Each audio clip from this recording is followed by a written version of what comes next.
and gentlemen, welcome once again to the Mr. Warren Hayes Show, and I am none other than Mr. Warren Hayes himself. I don't know who else you were expecting. It's the Warren Hayes Show, so, if it was like Doug Smith here, you'd be like, what's going on? What kind of stupid branding is this? But no, this is the Warren Hayes Show. I'm Warren Hayes, and this is my Raw review show. And we are going to be talking about the September 24, 2018 edition of Monday Night Raw. I'm going to put up there we go. My monitor is much better now. There we go. Now I can hear myself properly, nice and loud. Probably just like you folks at home are listening to me right now. Guys, gals, that was quite an episode of Monday Night Raw. You know what? I'd even go as far as to say that it was fun. I had a good time watching it. I thought that there were a lot of good things, more good things than bad. Although, the bad did shine tonight. But, hey, you know what? Or last night. You know what? We're going to get into that in just a second, because I'd like to go through a little housekeeping with you to begin with, as I typically do. I'd like to tell you about what's coming up with your boy Warren Hayes. That's me. I think you've heard of you've heard of me already by now.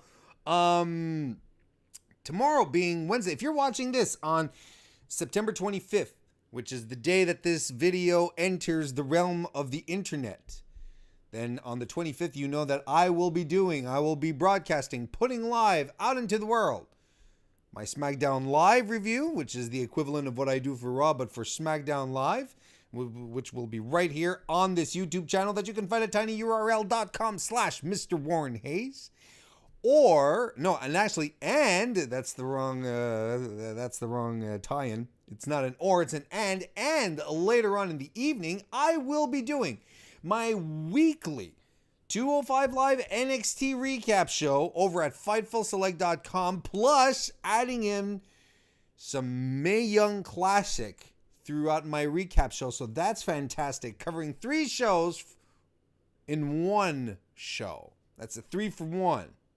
And I do that every Wednesday night. I do it live on FightfulSelect.com. And if you don't know what FightfulSelect.com, it is the premium service, the subscription service for Fightful.com, which is the premier, numéro 1 website for all your combat sports news, folks. Pro wrestling, MMA, boxing, you get it all there. You get the news, you get the scoops, you get the exclusives. And then on top of that, if you like to get extra wrestling content, pro wrestling content, well, then you head on over to FightfulSelect.com. You subscribe to the service for as low as $5 a month. And you get a ton of extra content. Folks, I can't even begin to tell you how much content. No, that's a lie. I can't actually begin to tell you. You get a bunch of members only podcasts. You get Sean Ross Sapp, managing editor, smart guy, knowledgeable, funny, courteous. He does the Weekender podcast. Every week he recaps all the week in wrestling news, reviews non-WWE programming such as Lucha Underground, Ring of Honor, Impact, New Japan, Being the Elite, 12 Pounds of Gold, goes through all of that. Injury reports, that's what you get. You get that to begin with. You get my weekly 205 Live NXT recap shows. You get a monthly retro review where Sean and I, we join forces to recap a pay-per-view from the past. So that's something we do every month, which is awesome. And then we go ahead and then we do, and then Sean does Q&A sessions. He does dark match commentary where he pulls out a match that doesn't have any commentary, a dark match from a TV taping, and he puts his own commentary on top of that. Folks, there's so much going on at FightfulSelect.com. $5 a month gets you access to all this kind of great stuff. You get more Warren Hayes, and you get a whole bunch of extra content on top of what you get normally at fightfulselect.com. So go ahead and do that. Go sign up, subscribe. It's awesome. It's fun. Tell them Warren sent you. They'll be happy. They'll say, wow, this guy's an influencer. What else? Oh, yeah. A couple of weeks from now. No, actually next week. And this is pretty cool. Next week, I'm going to be doing my Australian Super Showdown pay-per-view preview. I mean, it's not exactly a pay-per-view. They're not calling it a pay-per-view, right? They're calling it a global event, right? Or something like that. But I'm still going to do a preview, a prediction show. And I'm going to be joined by Chris Spizak of the Spies and the Benchmark Show. And he's going to be joining me here. And that's going to be super exciting. Chris is a cool guy. And we're going to be doing this right here. We're going to record a wonderful episode. So that'll be broadcast next week. But that's coming up. That's really cool. And I'm super glad Chris accepted to come on. I've been on their show once. I'm returning the favor, not out of obligation, but out of pure delight, because Chris is awesome. He's such a cool guy, does a lot for his show, does a lot for fans on his show. If you don't know, if you check it out, Speez, Speez, and the Benchmark Show, YouTube, Twitter. Go check those guys out. They're amazing. I say those guys because there's two of them. There's Silky Barnes, also known as the Benchmark. He's an indie wrestler in Austin, Texas, who co-hosts the show with Chris. Silky's cool too. I just didn't invite him. I only invited Chris. And before we go on, I got an envelope in the mail here. I'd show you that it is a legit envelope, but my home address is on it, and I'll be damned if I show you guys where I live. And I'm opening it up right now because this is actually pretty exciting. I have an idea of what's in here. I'm gonna open up the envelope here, and there's a folded piece of paper. Oh, I thought it was a note. It's not a note. It's just a blank piece of paper. All right, but there's something else inside, and it is a series of stickers. Check it out, guys. Ha ha ha. Yeah, baby. I've got stickers from my pal Wilfred over at New Japan US, and who does two podcasts, New Japan US and Wilfred Watches. Excellent New Japan oriented podcasts. Wilfred is a really cool guy, and he wrote me the other day and he said, should I send you some stickers? I'm like, damn right you're gonna send me some stickers. And he sent me a bunch of them. I wasn't expecting to get so many. Look at that. I'll actually be able to put them on all sorts of things, like perhaps my favorite soup bowl. You know, and that way everyone in my house here will know not to mess with my soup bowl. They'll know which one it is. So for now, I'm just gonna put these right here, but I'm gonna find a proper place for them on the Warren Hayes set. And that was really cool. Thank you, Wilfred. And go check out his podcast. You can follow him either on Twitter at NJPWUS or at Wilfred Watches, both on Twitter. Cool guy, cool stickers, cool beans. So let's begin. Or actually, let's move on with the bold tweets. Every week before either of the big main roster shows, I go out onto the Twitter and I ask the Twitter timeline of people who are able to put up with me on Twitter, and I ask these good people to give me their boldest predictions for tonight's show. And so I did that with Raw, as I usually do. And we're going to run through a few of the best bold predictions that I got tonight, today, yesterday. Time is a mishmash for me. And look at that. We're starting straight off the bat with Wilfred Watches, who gave me the stickers. Wilfred Watches podcast. Wilfred says his bold prediction for Raw was a 3-hour Stephanie birthday celebration. That's a bold prediction. I would even go as far as to say that it was discussed within creative team. That's something that would not surprise me. No, stay there. No, stay there, I says. There we go. Ring of Awesomeness has a bold prediction as well. Ring of Awesomeness says AOP launches Drake Maverick into the crowd by accident. The Revival snatches the titles away from Dolph and Drew. That's a pretty bold prediction on both ends. Neither of them came true. One of them was more realistic to come true and unfortunately did not. Armbar Audio says the power goes out. I think they not put, but out is what they meant to say. The power goes out, and when it comes back, Don Callis, Johnny Impact, Austin Aries, Matt Sydal, Lucha Bros, OVE, Tessa, Ali, and Su Yung, and Rich Swann are in the ring. That's bold.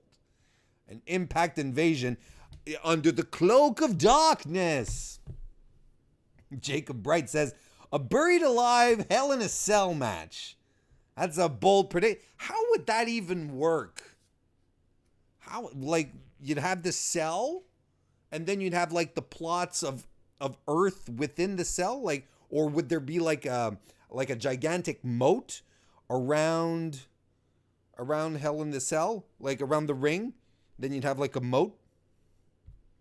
How would that even work? That's so bold, I don't even understand how it would work. Mr. Controversy himself joined us as well for a bold prediction. Says Scott Steiner comes out. Right off the bat, that's a bold prediction, especially with comments that old Scotty had to say about WWE recently. Scott Steiner comes out, and before he is able to make any fat jokes at the Authors of Pain's expense, Daniel Cormier comes out of the crowd and tries to jump him, and he fails, getting locked in along with the AOP and Drake Maverick in the Steiner recliner while Scott hurls profanity at the crowd. You know, that actually resembles a fanfic that I wrote. But it's still a bold prediction. And finally, no, not finally, Shell Bell, not the last one. Shell Bell here says, Taker, Sting, $1 Million Man, and Ric Flair opened the show hyping their appearance at an evangelical church in Texas for a 4-part sermon called Wrastlin'. She says, wait, that's already happening. And yes, that's very true. These guys, is Ric Flair involved though? I know Sting and $1 Million Man are involved. Probably not Taker, but they are setting up a match at a church. So yeah, that's pretty bold. But our last and boldest tweet, Jacob Crow. That's how I think it's pronounced. The Hurricane returns to the active roster. His alter ego, Gregory Helms, also returns as the new Raw GM. Nobody knows. They're one and the same. Mwah, mwah. This is the bold prediction that I actually want to see happen. That is so good. That is such a good idea. Apparently, Shane Helms was acting as a producer at the recent NXT taping. So good on him. Good on him. And thank you everyone for your bold tweets. I appreciate your tweets every week. Try to put them on the show so we can talk about, have a little fun. They're funny. They get us in a good review mood. Let's keep on going with a good review mood. Man, I have trouble talking for some reason. Is it because I need a drink of water? That could be. Oh, that's good. So, ladies and gentlemen, Monday Night Raw, the 24th of September, 2018. It was a show. Let's go right into it then. The show starts with Stephanie McMahon arriving in a limousine, of course, because, of course, it's her birthday. But Triple H is also there. He's with her. And Stephanie is mad at Baron Corbin, who's there to welcome her. Stephanie's mad at him, though. Says, I don't think you're doing that good of a job. When I sent Kurt out on vacation, Kurt Angle out on vacation, was for you to do a good job because he was kind of having a bit of a difficult time. So she says, if you, I don't know if you're doing such a good job, if you're putting yourself in a match for the Universal title, is that a good decision? And he's like, no. I mean, everything's fine.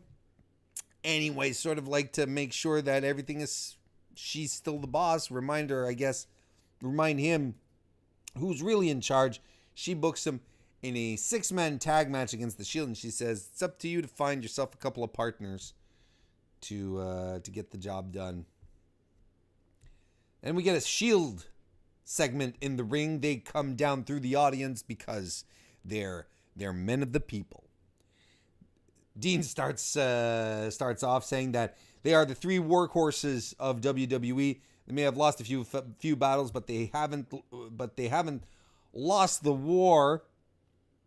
They pass the microphone over to Roman, who gets boos, who gets booed. They just hand him the microphone, and people just don't want to hear Roman Reigns. They're all about the Shield. They're about Dean. They're about Seth. But really, again, it's a little hard for Roman to get his point across. It says he starts talking about how he and Seth are the champions. He and Seth raised their championships, and Roman says they're the keys to the kingdom. And right then and there, I pointed this out on Twitter. It's like, well, they're standing around flashing their championships. Dean is sort of, he's not making eye contact, and he's sort of, being all broody.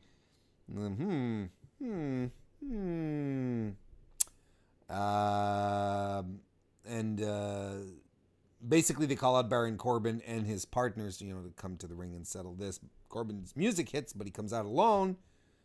Says he's not going to let things get out of control. He's here to expose basically the Shield for who they are, the selfish individuals that they are. Nobody likes you guys backstage, including these guys. And Braun's music hits, and Braun comes out with his dogs of war, Dolph Ziggler and Drew McIntyre. They start taking digs at Dean, and they Dolph in particular here starts recounting a bit of history, saying, 2 years ago, I was with you. We were on, you were WWE champion and you did it all by yourself. You didn't have these guys around, they're holding you back, Dean, kind of thing. I'm summarizing here, but Dolph cut a fantastic promo here. He was really, really good. And I doubly like this because I like when WWE call back to events that actually happen to use in current storylines and don't feel the necessity to whitewash stuff or gloss over things. And it just adds more drama, more weight to what's happening when they do that kind of stuff. I thought this was fantastic and a great job by Dean. Dolph. There's too many people whose name starts with D in this segment. So please bear with me as I try to remain as unconfused as possible, as lucid as possible. So Drew basically adds fuel to this fire. He says, I'm a brutally honest individual. Last week you pushed me to the limit, Dean. Roman and Seth don't appreciate you. You deserve more, kind of thing. They're edgy, they're chipping away. When Seth couldn't beat me, and this is Dolph that says this, when Seth couldn't beat me, who did he beg to come back? It was you, Dean. You sacrificed yourself for Roman, Dean, but for what? What did you get? What's in it for Dean, kind of thing. I thought it was really cool. They even echoed Jason Jordan here, saying, how long, what did it take before they replaced you in the Shield? Was it a week, 2 weeks tops when you got injured? Man. So they basically try to ignite a fight here, but Baron Corbin steps in. He wants to protect his main event. He's a promoter after all. The boss is watching. So he's saying, no, this is not going to happen. Not right now, not like this. I like this segment. I thought it started really, really well. And the cool thing is that this intrigue regarding Dean would carry on throughout the entire evening in a rare moment of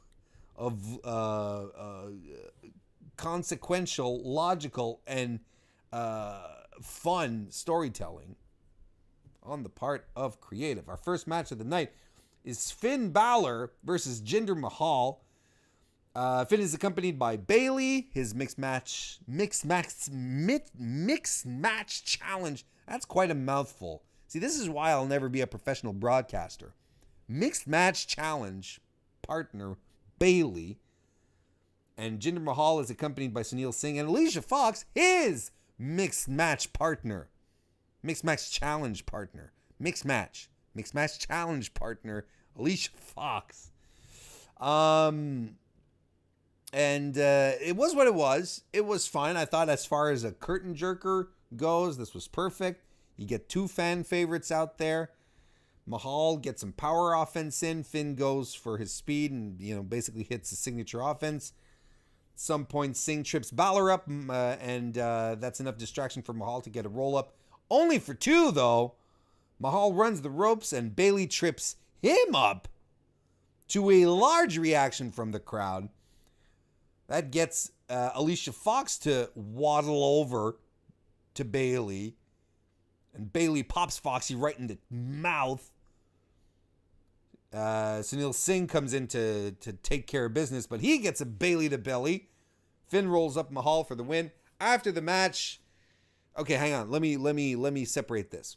So the match ends with Finn Balor, who rolls up Jinder Mahal for the win. I'm going to tell you guys, obviously, this match served to promote Bayley and Finn as mixed match challenge partners because Sasha's out with an injury, so this is what they had to do. It was a quick match. There was nothing offensive about it. There wasn't much to it, but the crowd was into it. The crowd was super into it. Why? Well, because Finn and Bayley were in there, but at the same time, the Denver crowd tonight, man, it was hot from top to bottom. But when Bayley started getting involved in the match, when she tripped Jinder Mahal, when she punched Alicia Fox, the crowd reacted huge.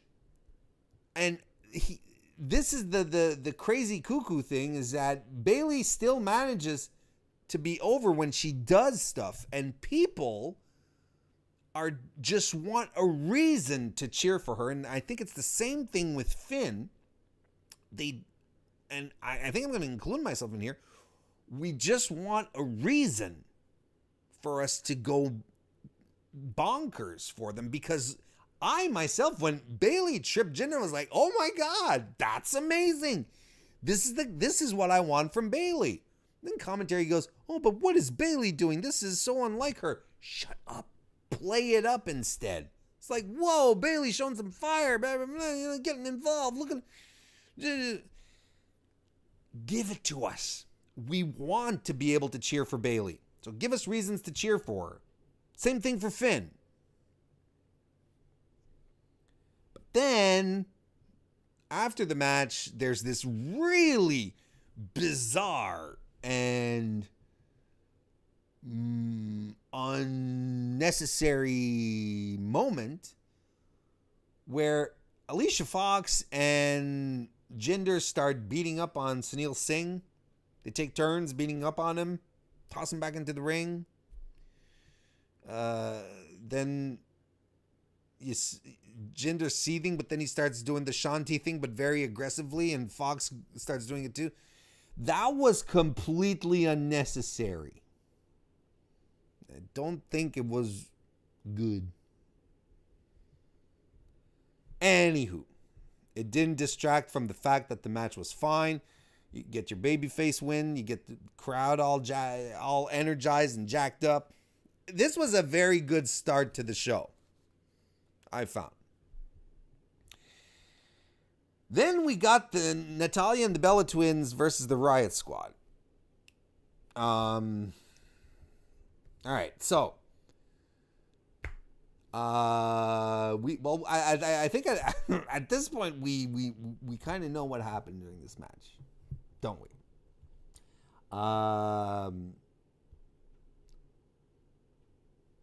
I have my notes here, but I feel I just want to talk about. I just want to talk about Brie Bella. I just want to talk about Brie Bella. You know, one of the things that I try my best at doing, and I'm not saying I'm perfect, and I probably don't succeed all the time, but I think overall, if you watch these videos, if you follow me on Twitter, I like to think that I'm a pretty level-headed guy, and I don't direct any unwanted dislike or hate towards anyone. And this is not what I'm going to do here. I feel like if I'm going to talk about Brie Bella in this context, it could be construed as me being just a hater because I am going to be squarely putting some blame directly on Brie for what happened in the ring last night. But I have nothing against Brie Bella or the Bella Twins, and whatever I may feel about what their use is in WWE, that's a whole different story. But I'm not out to get them. I don't hate them by any stretch of the imagination, but we have to call a spade. We have to be able to call a spade a spade. And in this circumstance here, when Brie was doing the yes kicks, there's nothing you can say other than, well, she done fucked up. It was her fault. And no, Liv did not sell them wrong. She got kicked in the face twice, and I'm going to pull up I have a GIF here that I got off of Skull GIF, his or her, their Twitter account over on Twitter. You should go check Skull GIF out. Puts out lots of great GIFs. Great account, Skull GIF Skull. Excuse me, GIFSKULL over on Twitter. I'm just going to pull this up so that we're all talking about the same thing. These are the kicks here, and it's right here. Boom, boom. It's those two kicks, not just one. She gets the first one to the face and another one as she's going down. Oh, man. And you see, that's the problem here, is that when she got her in the face the first time, she really just should have stopped. But she was distracted, or at least she was playing off of the other heels. And you can really tell here, she gets beamed in the face once, cracked in the mouth the first time, and what Brie should have just done is put her leg down. But no, she delivers a second one as Liv is going, what the hell?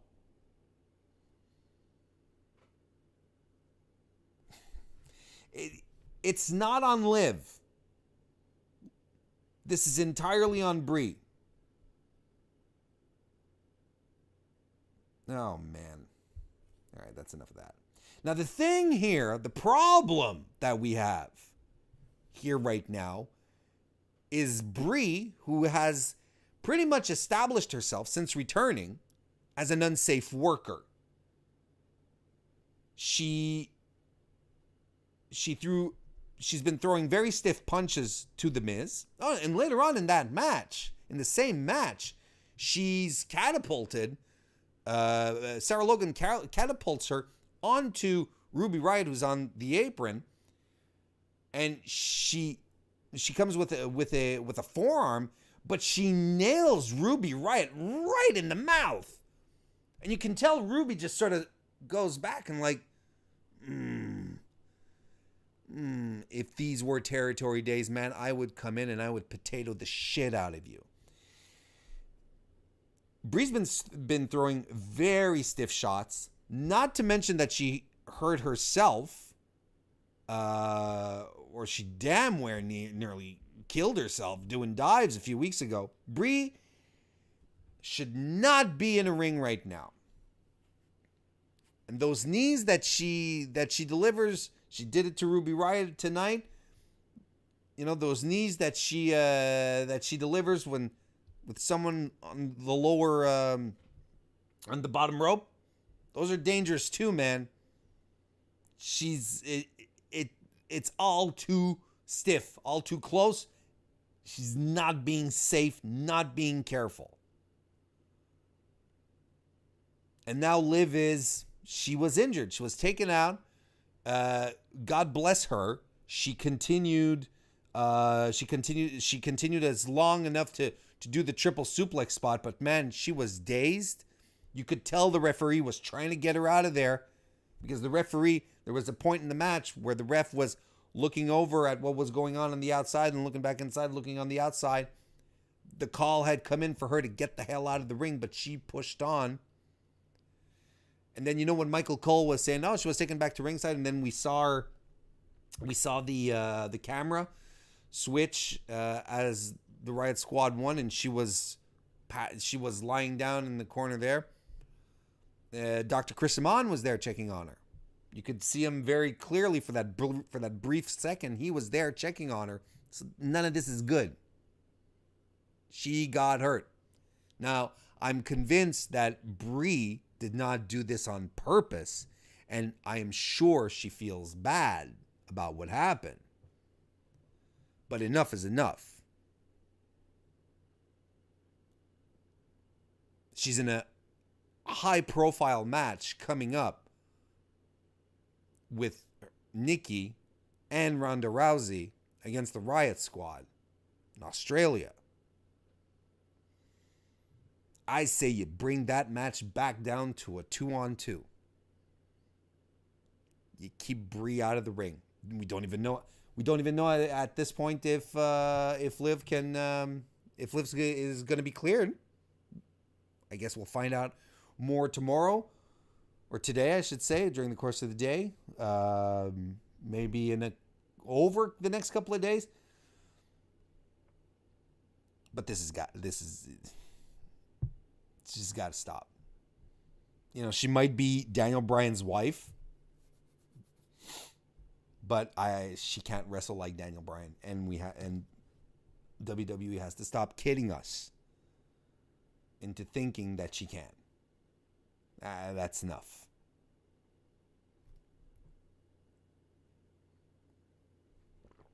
And here's the one last thing, related but also unrelated in a certain way. I think I talked about this on my last, I think it was on the SmackDown show. I don't remember when was the last time I talked about this. But recently, I was on an episode of the Bruce Pritchard podcast. Pritchard was talking about how, you know, I don't remember what the context exactly was, but he was talking about how JR, back when he was either in talent relations or in creative, it doesn't really matter. He would say he would like to talk up about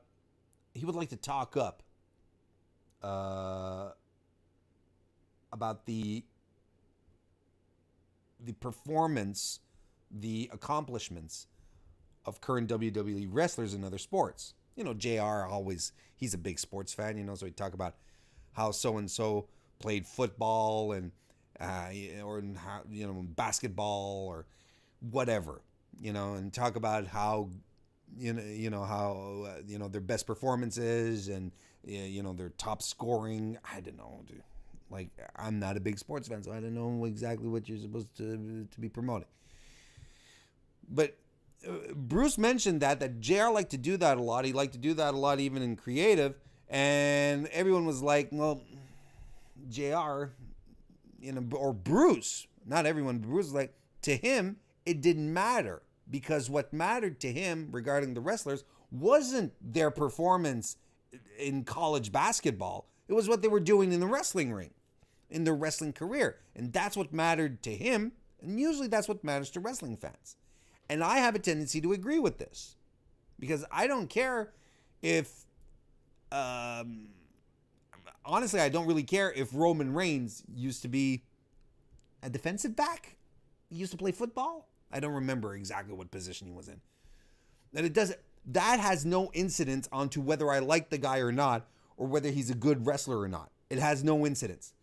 And it's doubly true when commentary starts putting over what the Bellas do outside of wrestling. I could not give two more shits in regards to what the Bellas do. Good on them for having projects and a career outside of wrestling. That's smart. That's good business sense. And if they're able to capitalize off of it, boom. I'm thrilled for them. And I'm thrilled that their show's doing well. Both of them. That they have these clothing lines. I don't know. Whatever they do, I don't care if commentary comes back and tells me, oh, they've been so busy doing this and that and having success with this and that. I don't care. I really don't care. What I care about are the wrestlers that I like and the amount of energy and time and passion that they give to wrestling, which is what I'm watching right now. That's what I care about. I don't care what they do on the outside. I don't care what other projects that they have connected to this. It doesn't matter. So to me, it's the same thing. Whether Kevin Nash was a college basketball champion, or Brie and Nikki Bella have a clothing line or whatever, it doesn't matter. To me, it's the exact same thing. We move on with a great segment for Connor's Cure, where they have all the roster coming out on stage with the kids. A fantastic segment. Good on the Denver crowd for being super supportive. The You Deserve It actually brought a tear to my eye. It's those kind of moments where I'm proud to be a wrestling fan, because that was full of class. And honest to God, had this been done 20 some years ago, that wouldn't have happened. It would have been a completely other, much different reaction, especially when the guy from Hyundai started talking. Woo! Crowd would have gone hostile. Chad Gable versus Connor was our next match. Chad Gable, WWBRDs. He wonders, what would Bobby Roode do? Bobby Roode do? What would Bobby Roode do? What would Bobby Roode do? The Ascension get a full entrance. By God, what is happening? Fun fact, the Ascension get a full entrance, and former WWE champion who held the title for 170 days in 2017, Jinder Mahal, did not get a full entrance.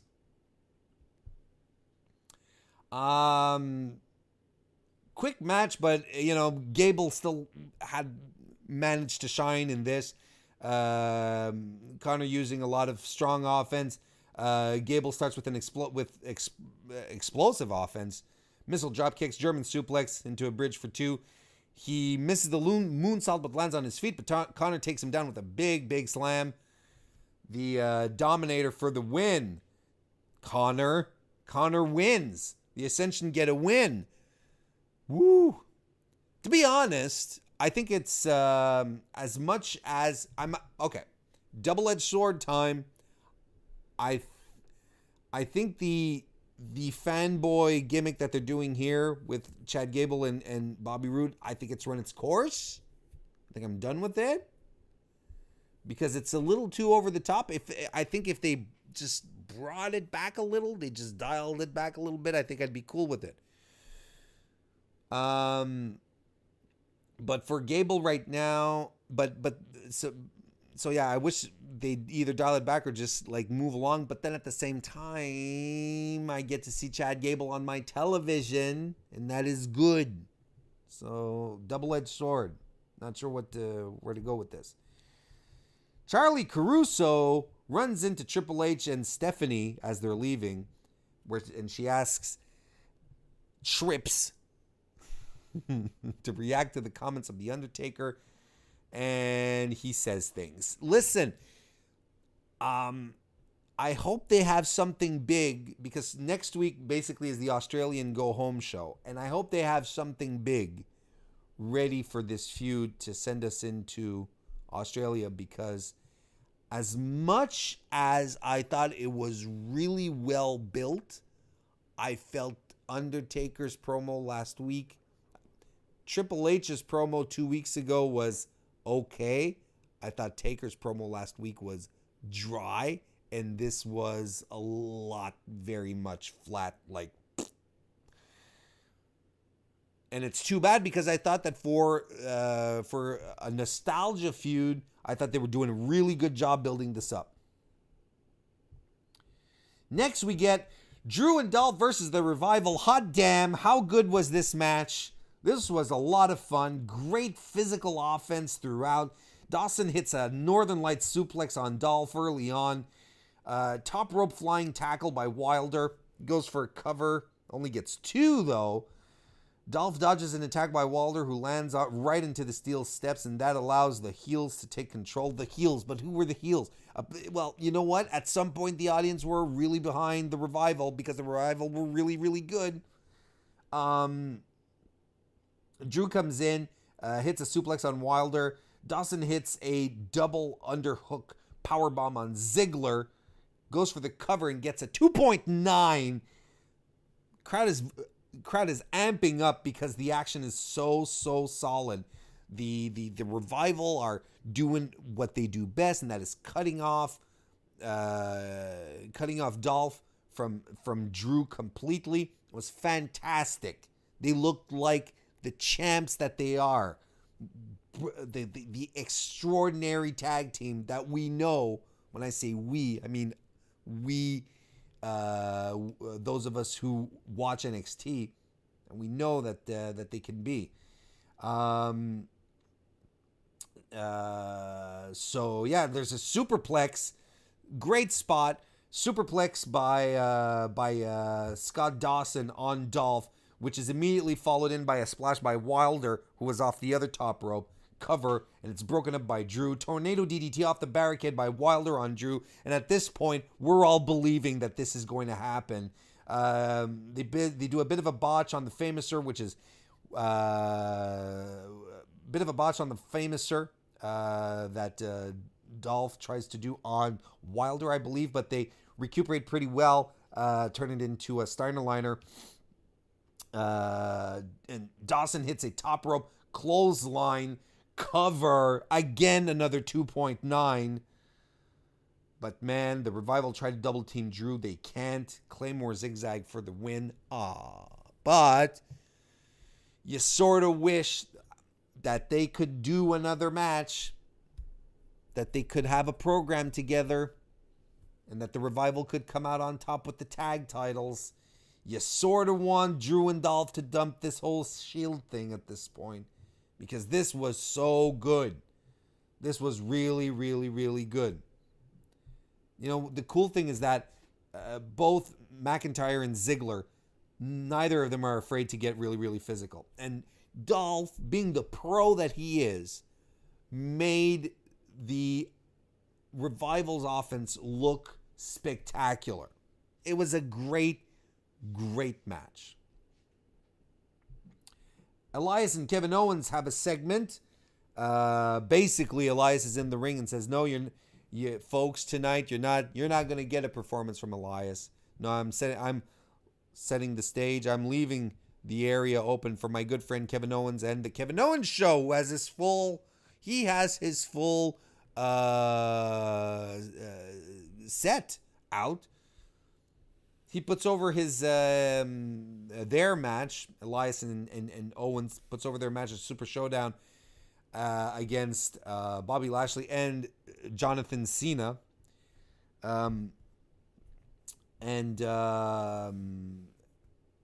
Yeah, he says, it's going to be against, Kevin says, against Bobby Lashley and the man that I beat on my very first night coming in here, John Cena. I was like, yeah. But you can always count on Kevin Owens to always be able to find links to the past. And it's the details, right? It's the little details. He says there's, but in the meantime, he has stuff to deal with. Leo Rush, who was on commentary and talking smack about me, and he invites him over to the Kevin Owens show, the grandest stage, my stage, the Kevin Owens show. So Leo comes out, and he starts cutting a promo, and Owens interrupts him, and he says, look, before you keep referring to yourself in the third person, you don't have to dip and duck and roll and flip and jump. You just walk down in here and come into the ring. But, Leo says, I might be young. I might be the 23-year-old piece of gold, but I'm not naive. I'm not coming down here. I'm not coming down there on my own. And then they say, but don't worry about it. We have a special place set up for you. And they put out a booster seat and put it on a chair because short jokes, folks. Because it's so funny. Short jokes are funny. Baron Corbin did them with Finn Balor, and those were funny. But no, Bobby Lashley comes out. Leo Rush's not going down there alone. He knows a trap when he sees one. He's a smart cookie. And Bobby Lashley and Elias then fight in the ring. This was a scheduled match, and Lashley, native to Denver, Colorado, which was where Raw was being broadcast tonight. Smart move, WWE, to send him out there, hometown. But not only put him out there in front of your hometown, but actually give him a match. Give him something to work with. It was because the match that he had here, I thought, was one of his best outings since coming back to main roster. He was really into it. He was explosive. Elias worked really, really well for him. I think Elias understood his role here. You're the hometown guy, and we're using this hometown energy to try and get you over with the audience. Show that there's something special. Fine, and that's exactly what they did. And that's, Lashley was explosive, strong, putting over his crazy nuts strength, putting it to good use. Elias eventually regains control of the match, takes Lashley off his vertical base. Lashley battles back, but Elias regains control. Jumping knee to Lashley as he was coming off the top rope. That was a cool move. Lashley drills Elias to the outside, right through the middle rope. Both men are out, which allows Kevin Owens to try and go after Leo Rush. Elias attempts to help out, but KO accidentally runs into Lashley, and that forces a DQ, which is the only problem I really had with this match. I think they just should have given the hometown boy his 1-2-3 cover. That's what I think should have happened here. Basically, Kevin Owens finally gets his hands on Rush, but Bobby Lashley runs in to save his little buddy. I like the pairing. It's working well. I like the way that Lashley is looking out for him as well. Good stuff. I like it. Backstage, we have Seth doing some reverse psychology on Drew, basically saying, you're the one being used. Braun doesn't care about you. Dolph is the weak link in your team, and, you've been carrying Dolph since coming back. Literally. You carried him away from our match a couple of weeks ago.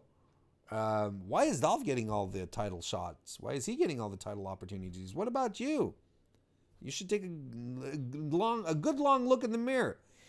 And at this point, I'm like, wow, okay. All right. Now, WWE, you're doing it properly. You're building intrigue and suspense around your main event. You're making me want to stick to it to the very end to see what happens. I'm fully expecting you not to swerve us and give us a turn or a double turn. I'm not expecting it at this point because you're being way too much on the nose with it. It's being exposed way too much. But I'm intrigued. I'm curious to see how this is going to be factored into the main event. Good job. You know, we have a tendency to be like WWE creative, but man, when they do things right, we have to be able to take it and pat them on the back, boom, boom, boom, and say, good job. This is a good job. I thought they did a good job. Next, we have Nia Jax versus Ember Moon. Not much here. Jax is not versus Ember Moon. She was with Ember Moon, but it was against Alicia Fox, who was with Alexa Bliss and Mickie James. Jax is dominant in the ring. What can you do? She tosses Alicia Fox to the outside at some point. As Alicia is with everyone outside, Moon hits a big running cannonball off the apron onto Mickie James, which looks spectacular. Back in the ring, Fox is in control over Nia Jax until she walks into a Samoan drop. Cover for 3. Like I said, not much going on here, but it wasn't offensive. It wasn't terrible. It was there. And now we're backstage again, and Drew is with Dean Ambrose. And Drew is confused. He says, you know, Seth just came to me saying everything that we just told you, Dean, but he was using it on me. And I'm like, why would he be doing that? Is it because he's looking to replace you with someone like me? Maybe he sees the truth and he's ready to dump your ass. And I'm like, whoa, okay. This is going really, really far. And I'm like, you know what? Dolph, Dean, see, too many D's. Too many letter D's. You know, and this is what I'm thinking to myself, and I'm saying, look, Drew, Dean, just go off and form your own faction. Screw all of those guys. Get in. Let's do a third faction. There you go. Just go off and do your own thing. They do a recap for Taker versus Triple H for the Super Showdown, and folks, don't let WWE's revisiting of their history fool you. Triple H Undertaker is not one of the most sacred or important feuds in the history of WWE. It's not Taker's most important feud. It's not Triple H's either. It's Triple H is not Undertaker's biggest, most important opponent. Mankind, Shawn Michaels, way above anything else here. For sure. Just keep that in mind. Because you know WWE likes to twist around, be twisty with history.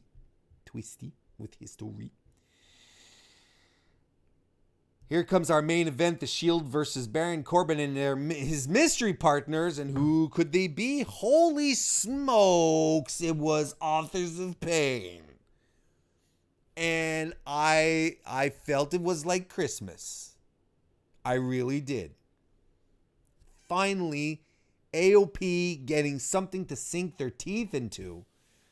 Michael Cole refers them both as AOP and Authors of Pain throughout the evening, so I don't know if this directive of just calling them AOP is legit. Maybe it was just a few slips of the tongue, getting excited, because this was a pretty good match. Braun and his dogs come out as well. They have chairs and they sit down at the top of the ramp to watch the action. Dean and Corbin start with Dean grappling, keeping Corbin down, does a nice drop toe hold to make sure that he stays down. Corbin eventually chickens out and gets to Akam, who comes in against Seth. And honestly, I was looking at this and like, wow, this is something we haven't seen before. And I got really excited because I was like, wow, When Roman comes in, this is another thing that we haven't seen before. And it's crazy, right? You just add in a little new things, a few new things, new combinations, new booking combinations, and I get excited. Who knew? Who knew I'd like it this much? Akam takes Seth down quick with a shoulder. Rezar comes in and takes both Seth and Dean out. Roman gets the tag, and he comes in to confront Rezar, and they're both huge guys. And Rezar, he's not backing down, and he's just screaming in his demon language, which is Serbian. But he's like, and it's so cool. And here's the thing with Roman, and I've mentioned this before. I'm trying to say too many things at once. I've said this before. I'll say it again. The problem with Roman is that he has a tendency to slow down the pace of whatever's happening. Dean and Seth set up a very, very fast, maybe not extremely very, very fast pace, but they had a fast pace going. It was very energetic, very explosive. Roman gets the tag in. What does he do? He stops. He looks around. He walks a bit towards the middle of the ring, then goes into the ring. You see, then he naturally slows everything down. And that's annoying. And I get it. They wanted to create a moment, which I appreciated, especially since Rezar was there mouthing off at Reigns, and Rezar eventually gets he gets the upper hand on Roman as well. I get that they were creating a moment here, but Roman just slows things down, and he can be quicker and faster than this. That's what I think his main problem is. He doesn't walk, he saunters. He doesn't run, he skedoodles. That's not a thing. So as I said, Roman and Rezar trade offense, but Rezar can't be kept down. So all of the guys come into the ring, they stare each other down, and they brawl. That was a cool moment. Back from commercial, Seth gets a hot tag, gets the hot tag against Akam. Seth tries to suplex Akam, but he can't. Instead, he hits a beautiful blockbuster. Not since Buff Bagwell has there been a prettier blockbuster. Maverick distracts the ref, allowing Corbin to interfere and get Seth out of the ring. Seth, for the better part of this match, is your babyface in peril, cut off from his buddies. Lots of double team power offense by AOP and Corbin, slowing it down, especially AOP. AOP keep Rollins from getting the hot tag over to Dean. They hit the last chapter on Rollins on the outside. Deep six on Rollins by Corbin. He covers, only gets 2. Seth battles back once again to get the hot tag to Dean. Finally, Dean gets some nice, strong, explosive offense in. Ambrose baseball slides all 3 members on the outside. He goes to the top rope, but Akam crotches him, hits a neck breaker, goes up top, driving elbow, and AOP break up the pin. The other guys from the Shield come in, and they take out the Authors of Pain. Seth stomps Baron Corbin, dives to take one member out of the AOP, who's on the outside, runs back in, does another dive to take the other AOP dude out. I don't remember which one was which, but that was really cool. Extraordinary Seth Rollins offense that we love so much. Dean hits the dirty deeds. Roman Reigns tags himself in, gets the spear on Corbin, and that's that. The Shield win. They celebrate in the ring, but Dean is on the outside. Seth and Roman are there with their belts. Dean looks down at Braun and the dogs, then looks up at the Shield, but he makes the right decision for now. Goes back into the ring to celebrate with his Shield brothers. This was a good main event to wrap everything up. Nothing as They teased a lot of stuff. Nothing happened, and I'm okay with this. I'm okay because it just helped create more drama to the situation, help reinforce the idea that the Shield are really united, truly brothers, and will be moving forward in this feud with a stronger understanding of our baby faces. I don't think there's any real reason to turn any member of the Shield so soon, especially since Roman's not over yet. No point in getting rid of the Shield while Roman isn't over. But this was a fun main event. It served its purpose well. It was done. It was perfectly executed from top to bottom. Good job and well built too. Nice build up, nice tension throughout the evening. It was good. Good episode of Raw. Even the mid-card stuff is starting to feel like even the mid-card stuff is starting to feel important, which hasn't been the case over the past few weeks regarding what Raw. Raw feels more like the let's get Roman over show, and everything else is relegated to being a third-class citizen on the show. But I enjoyed Raw tonight. I thought it was a lot of fun. Hopefully, it is a good sign of things to come. But you know what is a good sign of things to come? Tomorrow, Wednesday, SmackDown Live review, right here on the channel, tinyurl.com/Mr. Warren Hayes. Then in the evening on FightfulSelect.com, live, as I always do, 205 Live NXT Mae Young Classic recap. Hope you join me for that, guys, because it's going to be a lot of fun. It's always fun to chat and talk and expound about pro wrestling. Guys, thank you so much for following me. I mentioned it again. I'll mention it, but I'll say it again. Follow me on tinyurl.com/Mr. Warren Hayes. That is my YouTube channel where you can find everything that I do on my own, that I do out of love, passion, labor of love I do for you. And you can join me on Twitter, which is at Mr. Warren Hayes. And guys, thank you so much once again for joining me and for sticking around till the very end. And